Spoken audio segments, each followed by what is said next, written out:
তাকে অর্জন করতে বা কোরআনের বিধান কায়েমের সংগ্রাম করতে হবে। কোরআন রমজান মাসে নাজিল হয়েছিল, তাই রমজান কোরআন নাজিলের মাস। আবার এই কোরআনের জন্য আল্লাহ রসুল দ্বিতীয় হিজরিতে বদরে যুদ্ধ করেছিলেন, তাই রমজান কোরআনের যুদ্ধ করার মাস। আবার অষ্টম হিজরির 10ই রমজান কোরআন বিজয় হয়েছিল মক্কায়, তাই রমজান কোরআনের বিজয়ের মাস।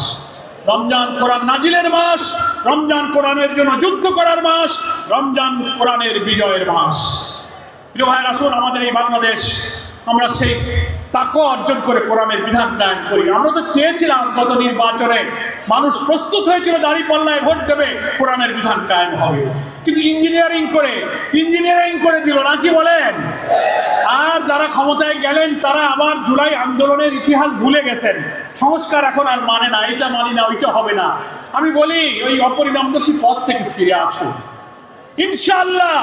11 দলীয় যে ঐক্য হয়েছে জামাত ইসলামী, আমরা বাংলাদেশে মানুষে ইনসাফের দেশের জন্য যে জোয়ার উঠেছে, এই জোয়ারে আমরা ইনশাআল্লাহ আগামীতে বাংলাদেশে কোরআনের বিধান কায়েম করতে পারব।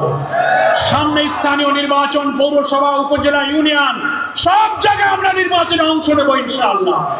সকলকে আসুন রোজার এই শিক্ষায় নিজের গুনাহ মাফের জন্য কান্নাকাটি করি, কোরআনের বিধান কায়েমের জন্য চেষ্টা করি। রমজানের এই শিক্ষা আমাদের জীবনে আমল করার তৌফিক